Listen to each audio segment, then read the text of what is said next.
Okay, hang on while I share the video.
All right, did you guys love that?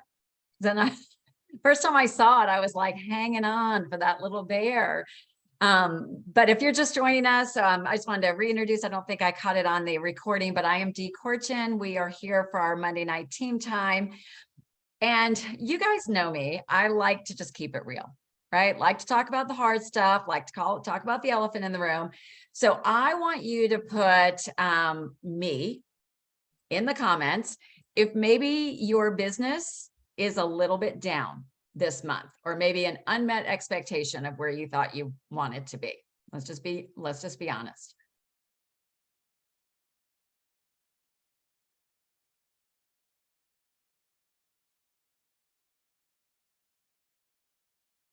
Look at that. And I would put myself at the top of that list, just so you know.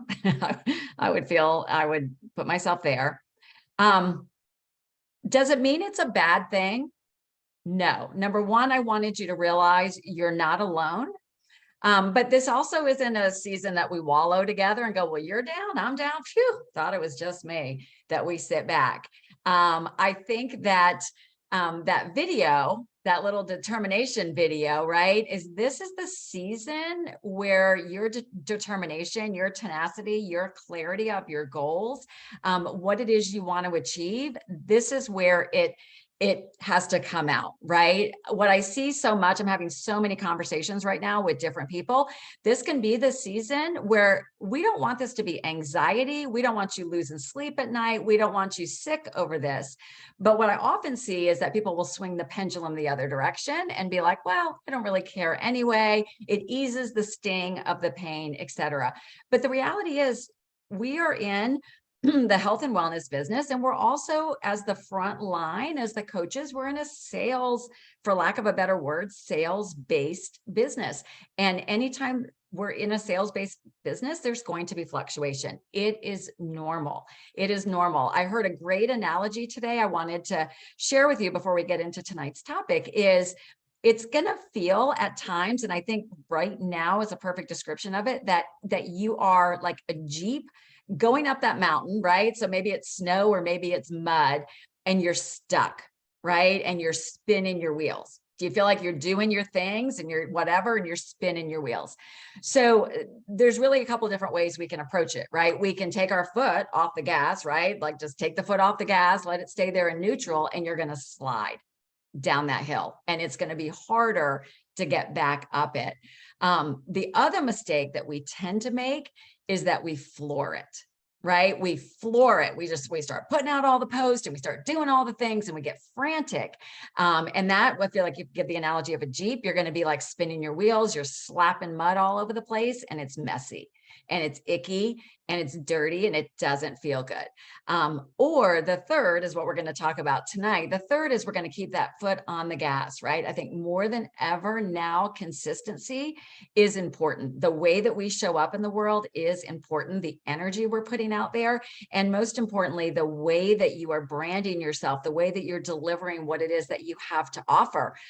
Some people are looking for right now to make changes in their health. Other people are avidly watching because when they're ready, they're going to think of you. And if you think about it, like if I asked you right now, like, hey, if you were going to sell your house, do you have a realtor that you would use? Most of you guys probably have somebody in mind, somebody that's made a good impression on you, somebody you felt connected to, somebody, maybe you're not selling your house, but you would reach out to them if you needed to, right? We want you to be that person. When somebody is ready, that they think of you as their known, trusted individual. So Shauna Davis had, when we did our last planning meeting, Shauna and Lori Cole were actually sharing with me about a branding expert they had been listening to, and some great information that we're going to share with you tonight. So Shauna, I want to go ahead and just give you time until the end, and I'll come back on. Okay, great. Wow. Well, I have to just disclaimer, I'm a little bit nervous about sharing this topic because it's a tough one to talk about. We're talking about a couple different things tonight. Lori's going to cover one of them, and I'm going to cover the marketing versus manipulation. And Dee and I talked about using that word. It's a little bit of a tough word to hear. It's a trigger word for some of us, but it's a harsh word. Manipulation. And none of us want to feel like we're ever being manipulative with our posts. I get that. But in all honesty, we can be in this space or give the appearance of manipulating the outcome if we're not careful, especially when we're in that frantic season like Dee was talking about. Our business is slowing down. We're pushing. Oh my gosh, I've got to do this. I've got to do this. So let's talk about what the difference is between marketing and manipulation. Marketing is when we have a deep understanding of our audience. It's when we empathize with where they are in their lives right now. It's when we're genuinely offering a solution and meeting them in relation to, this is important, their story, not ours, because ours usually has an end goal in mind. Manipulation is when we are looking for an outcome based on how we use our words. And the podcaster that I listened to with this story, with this topic, used the term, we wield our words. I think that's a little bit more effective. But we're hoping that when our audience reads a post we just made or listens to a live we just did, that they're going to feel pricked in their spirit to reach out to us, based on the message that moved them, based on the message that we just gave, with full intention of an outcome. We're fully intending that audience is going to feel like, oh, gosh, that's me. I feel so awful about myself. I've got to reach out to her. She's got this thing and maybe it'll help me. So we've got an end goal in mind, and we're very performance driven when we're in the manipulation mode. Now, please hear me. You can be on either end of this space when you're trying to grow your business, either when you're looking for new clients or you're trying to bring on coaches. The difference between marketing and manipulation is how you're using your words, how you're sharing, how you're posting, how you're talking to people. Are you being strategic, or are you speaking from a deep place of authenticity? There is a difference, y'all. When Dee and I were talking about this, she said, wouldn't it be great if we could show them a before and after of a post? And I said, oh my gosh, in my memories, one of my posts popped up that I made 3 years ago. I'm going to see if I can share my screen. It slapped me in the face, y'all, because it was manipulative. So I have 2 posts here. The first one, manipulative, using my words for guilt, gain, or judgment. How do you feel about someone who buys something and deliberately and carelessly destroys it? We would call them unappreciative. The way we treat our body that we are given is much the same. If we don't take care of it, we're unappreciative. With that said, I was guilty for many years of doing just that, not taking care of the body I had been given. Just something to think about. There is no empathy here, y'all. This is just judgment. This is using a trigger word, unappreciative. And really, in my mind, I can remember making this post and I thought, oh, people are going to reach out to me because they're going to feel so bad about being unappreciative about their body, and I'm going to be able to help them. But the motive behind it was an end goal. So I reworded it. I tried to make it more empathetic and authentic and sit in the place of understanding. Before I came on this program, I was guilty of making choices that didn't serve my health well. I was not taking care of the body I had been given in a way that honored me. Each day I would tell myself, tomorrow I'll make better choices. Tomorrow would come and go and I'd rinse and repeat. I know some of you may be in the same space I was in. I mean, it's so easy to do, right? Each day is a new day, my precious friends. You can do this. How do I know?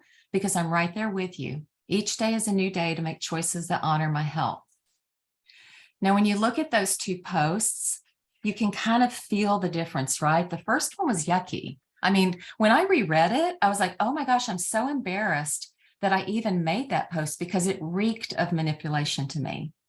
So I crafted a different post and posted it the very next day and got positive feedback from it. But that first post, manipulation, that's something that's usually done in the name of gain or outcome. And we do this when we craft or say something that we know we want to get a rise out of people. Marketing, heartfelt service. It's using our words and our story still, but it should be coming from a place of deep understanding and empathy of how our readers are going to feel when they read it, not focused on the outcome. We shouldn't even really care about the outcome. We should just be sharing, to move people, to stir people, but to do it in a positive way. This is kind of a gray area because we're sharing this amazing program to help people. But the flip side of it is we also are after the financial gain, right? I mean, who's building this to make money? I mean, if we're really honest, we're building this for an income. I'm going to be really honest with you. I wouldn't do this for free. I wouldn't take all the time that I take to do this for free. I love my clients and I want to share the program, but the financial gain is a driver for me. So I have to be very careful when I'm sharing and crafting posts that I'm doing it from a place of heartfelt service to my clients first. And then the financial rewards come afterwards. So I hope that's a really quick kind of overview of marketing versus manipulation. And the topic that Lori's going to talk on later, we're going to share the links to these 2 podcasts that we got some of this information from with you on the coaches page when Dee shares this in the comments so that you can go listen to them, because there's a lot of value in what she's saying. But I'm going to call on 2 coaches right now who do a really good job at sharing from this authentic place of, just really heartfelt, wanting to share what they're doing with their audience. So Kim, I'm going to call on you first and let you share for just a few minutes. Okay, thanks, Shauna. And thanks for sharing that post of yours. Wow, like talk about vulnerability is, really kind of calling ourselves out. And I don't even know if I want to go back and look at my early posts. But I will tell you, I think for me, it really has been putting myself back in the shoes that I wore when I started this program, and really getting down to understanding those feelings I was having. And to be honest with you, being on these calls with all of you, I know I'm not alone when I wake up in the morning and I have a struggle, right? Because I know over this past weekend, many of us on this call, this last holiday, struggled with decisions, right? And so I try to just, for me, it's be real, and talk about the challenges or the experiences that I'm having, because I know others are having the same thing, dealing with the same things. One morning I woke up and I really didn't want to work out. So I did a live on not wanting to work out, but I left that with tips for the person watching it or people watching it, and really try to provide something they could walk away with that would make them say, like, yeah, you know what, I could do that. I could lay my clothes out the night before, which would provide me with motivation to get out and do that workout. I always try to find ways that help people maybe overcome the barriers that they're setting for themselves or that exist in their lives, with some of my posts. And I think one, for me, speaking from the heart is very important. And there's a woman, Anne Hadley, who's a writer and really kind of a guru around marketing. And she has a quote that says, good content isn't all about good storytelling. It's about telling a true story well. And I think when we tell our stories about our struggles and challenges, it really helps people to connect with us differently. So for me, it's not about selling anything. And when people say, I don't want to be a salesperson, I say, well, good, that's great, because I'm not either. It's just really sharing a gift and the benefits of what our program can bring to people. So I love that. Thank you so much, Kim. And I love your heart around, how you share and how you offer this program to others. You really do a good job with that. All right, I'm going to call the next coach I'm going to call on is Laura Flores, and she does a beautiful job on her Facebook page as well. She shares all kinds of things that are just of so much value. So Laura, I'd love for you to come off and share for a few minutes.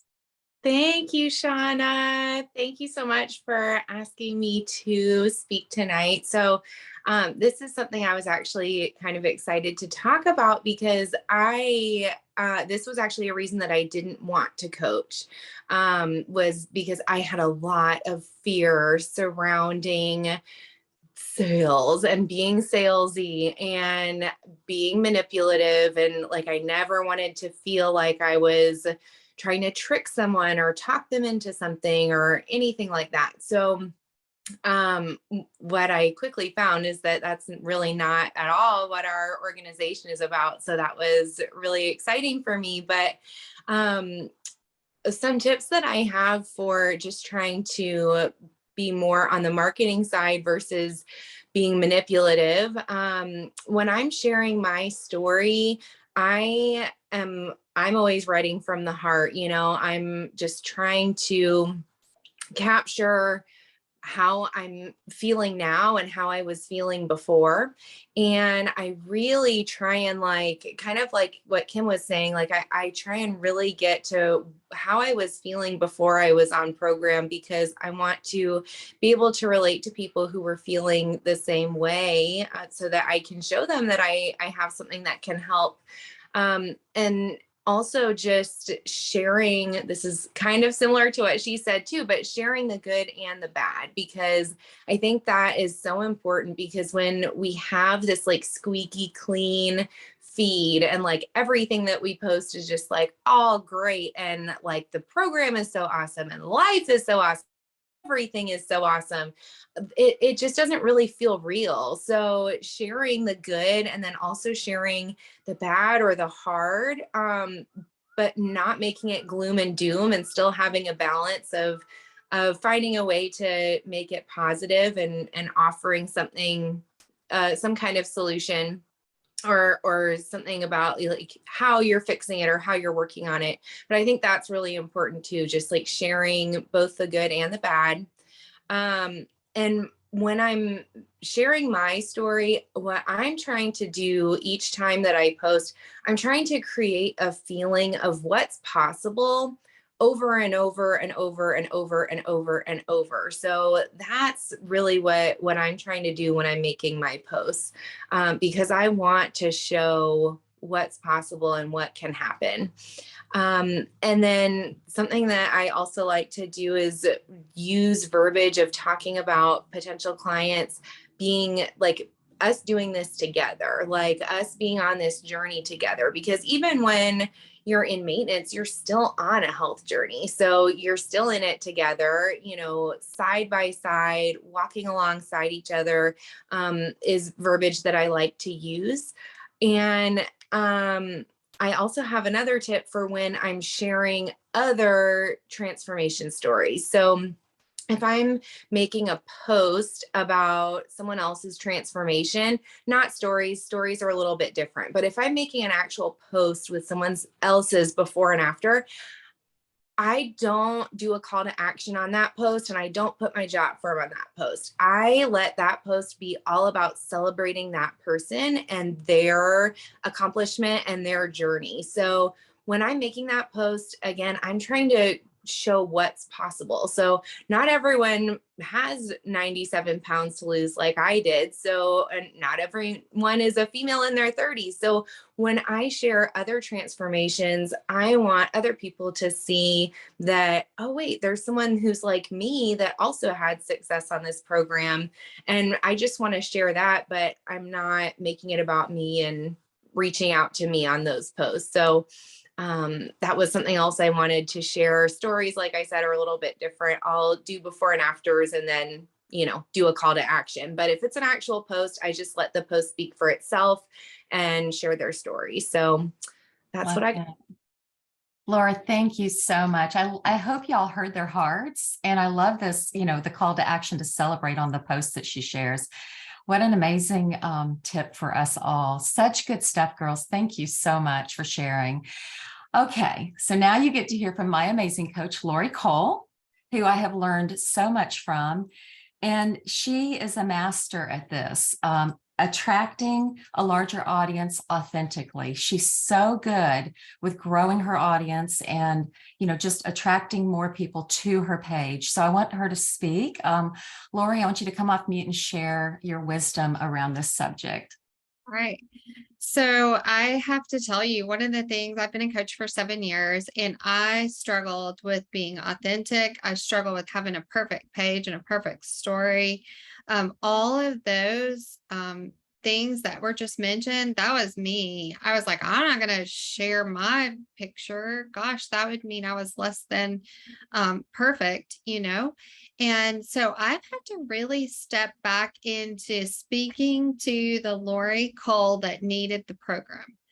And just thinking about the day that I called Dee and I were friends before, but the day I called Dee and I said, just tell me what to do. I want to speak to those people. So that kind of involves branding, and it's something that I'm still working on. I think with all of this, just like Shauna had said that she had grown through her post, I think we're all growing and continuing to grow as we, just are more in touch with who we are. So tonight, I'm going to talk to you a little bit about some social media. One of the things that I want to talk to you about is called when you fatigue your audience a little bit, and some strategies around that. So one of the things I wanted to tell you is that social media, I think, has changed. And I think we've heard that several times. You had a pattern. You threw a recipe up, you did a before and after, you did a motivational quote, you did something about yourself, and people just came to you, but things are shifting. And one of the things that I think is interesting is, there's a lot of people that I talk to now have more anxiety. And I just think if we can speak into the hurting world that we're living in, that it becomes that we want to connect to people so that they'll be a coach or so that they'll be a client, but we want to connect with them because we really care about where they are and who they are. And even if they don't become a client, we're better for it because we connected with another human being. So one of the things about that happens with social media is called audience fatigue. And when you hear me say that, you kind of think, oh gosh, that feels heavy. And what happens is with our social media groups, if we aren't growing and expanding, then we can kind of tire out the same folks who are seeing our post. One of the recommendations is not to like or comment on other coaches' post unless it's meaningful to you, because then the algorithms, you're only going to see coaches at that point. So it's really important to keep expanding and growing. So the way you're going to notice if you're starting to have some audience fatigue is you make a post or several posts and it's like crickets. No likes, no comments, no shares, no reach outs. And that's when you know your circle has gotten a little bit too small. So a couple of things can happen. Your audience fatigue, or maybe you're trying to be like me and just put a motivational quote out there and let it speak for itself, right? And people want to know more. They're like, oh, Lori never struggles. She's got her life together. Wrong. That's so wrong. So the more that I can share my struggles and the fact that 7 years later, I still talk to my coach, and that's important to me. Those are the things that people want to know, that, they want me to be vulnerable. And then the other thing is about your timing. I learned a lot about social media timing with cracking the social code from Habit Finder. So if you're interested in that, we can tell you more about that. But it's interesting because it tells you what to post, when to post, and gives you ideas about doing that. So I want to give you a couple of tips about what to do if you feel like you're seeing the same folks on social media. And I also want to just give you some tips. The first thing you can do is go to your friends list and just start liking and commenting on a couple of things. Maybe if there's somebody that you haven't spoken to in a while, you message them. And what happens is those algorithms build back into yours. So you can start to see theirs and that they would see yours. The other thing I recommend is that you friend request 5 to 10 people with intention. Like, go to your most successful clients and friend request some of their friends. I literally will look at someone smile. Oh, they've got a great smile, friend request them. And then when they accept, I'll be like, hey, I don't think we know each other, but I'm a friend of Shauna's and you have a great smile. So, hey, have a great day, and that's all. And then I back up. My message starts building that person in my algorithm. So the other thing I do that Shauna was talking about, I drug her into a post from 2017 this morning. I go back to my memories just about once a day or once every other day, and I'll comment on a memory in Facebook. And what happens then is all the people who commented, liked, whatever, a picture of my cat or whatever, seriously, that small, they re-see me. And so I drag memories back around all the time. And that's a good way to refresh your audience. You can private message the people who are liking your post and say, thank you so much. It's so hard for me to put myself out there and I appreciate your support. Have a good day. And that's all, back off. And then you're just connecting. And then slowly comment on your post. Like, don't go like every comment and then slowly go back and say, thank you so much, Shauna, for that. That's so sweet, or whatever. And then slowly respond to all that. Start your conversations through stories. I know Laura and I do that a lot. I love watching her and just all the cool things she's doing. So I often comment on hers. And so we talk. But one of the things about audience fatigue is we got to keep building our circles. There's a whole lot of people out here who need the gift of what we have. And the more they feel like we can step into vulnerability and they know us. I've had people schedule calls with me before that I didn't know. And when I get on the phone, they're like, Lori, how are you? How's your, and I'm like, oh, it's almost like they feel like they know me, which is really cool. Because I've tried to form that through social media, but it will be somebody I haven't even had a conversation with. So, if I could just, building the bigger audience has been really hard for me, especially on LinkedIn. Frank's helped me a little bit with getting brave on LinkedIn and building my audience. And, but I just want to encourage you to be committed to posting, whatever that looks like for you, to just commit and then be consistent to growth so that you are not fatiguing the same people, in you're expanding your horizons. So I hope that's helpful. That's a lot of information. So I saw it wasn't a book, it was a through Habit Finders, there's a course called Cracking the Social Code. And it's a course that you can pay for, but is well worth it. I'm going through it the second time, and they tell you what to post, when to post. They give you examples of posts, and I needed all of that to get brave. So anyway, I hope that that's helpful. We're going to put the links to all of this in on the page there. And thank you. Lori, thank you so much. You see why I have such an amazing coach, y'all. I'm going to turn this back over to Dee. Dee, thank you so much for letting us share tonight. And everyone who shared, you did a fabulous job. Thank you, you guys. I don't know about the rest of you. I feel like we could keep talking about this. It's going to be worth it for you to listen to those podcasts. And then I will share tomorrow a great interview that Doug Wood, one of our top leaders, just did with a branding expert. But some of the key takeaways I took from that, and also what these guys were saying, that the number one thing, we're not looking to create transactions, you guys, we are looking to create trust. All right, we have the bomb diggity of a health program. That is a given, and we can show it and show it and show it and show it, but people they will do business because they know and they like and they trust you. And a vulnerability moment for me, and some of you guys know this, but a couple of years ago, I had gotten stuck in my business and got very frustrated. I felt like I was doing all the things because, just like Lori said, I mean, I had, Motivation Monday and, Tuesday this and Wednesday what's for dinner. And I was just so consistent. But my coach had said to me, you know what, Dee, though, there's a wall around you and people don't really feel like they know you. And so I started doing other posts and a lot of them I've gone back and reread them and they were short. But I talked about being a perfectionist. I talked about my insecurities.